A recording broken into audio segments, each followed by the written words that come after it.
Hadis ini menjelaskan kepada kita kalau puasa adalah amal yang paling besar pahalanya.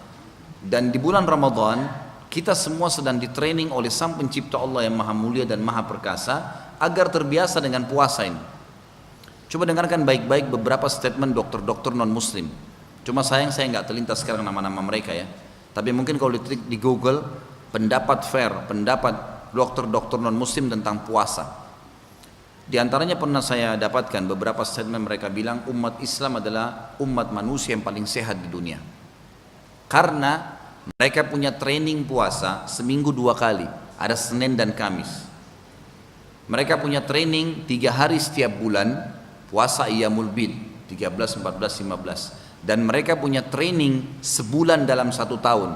Dan puasa ini dalam pandangan dokter, alam medis ini adalah kesehatan. Karena manusia bisa mengontrol makanan dan minuman, berhenti dari situ. Karena sumber penyakit dari makanan dan minuman. Berhenti, diredam. Maka pada saat orang sedang puasa, segala sesuatunya jadi terkontrol, berhenti makan. Yang ada di dalam tubuh lagi diproses dengan antibodi tubuh untuk diselesaikan. Kalau dalam bentuk kotoran, bentuk penyakit itu bisa keluar dengan tidak adanya makanan baru. Karena sel-sel kita sibuk untuk menyelesaikan masalah yang ada dalam tubuh kita ini. Diperbaikin, itu puasa. Orang-orang non-muslim pun tahu itu. Subhanallah, pernah ada kejadian nyata teman-teman sekalian di Saudi. Satu orang kaya di Riyadh, kisah nyata. Setiap Ramadan nggak mau puasa. Kalau menjelang Ramadan, berangkat sekeluarga, istri sama anaknya ke Eropa. Sengaja, dengan udzur musafir, dia nggak puasa. Dan memang setelah balik pun, dia sengaja berangkat Ramadan. Karena Ramadan di Saudi semuanya libur. Anak-anaknya pun dibawa, anak-anaknya pun tidak ada puasa. Berjalan kurang lebih 10 tahun seperti ini. Setelah 10 tahun Allah Azza wa Jalla yang Maha Mulia dan Maha Tinggi mencoba dia. Ujiannya adalah kena penyakit di perutnya. Dia berobat sampai 3 tahun non-stop, berangkat ke dokter spesialis yang paling terbaik di dunia, dibayar sama dia. Dokter semua angkat tangan, ini nggak tahu penyakit apa nih, nggak jelas. Kalau datang sakit perutnya, maka dia melingkar-lingkar kesakitan.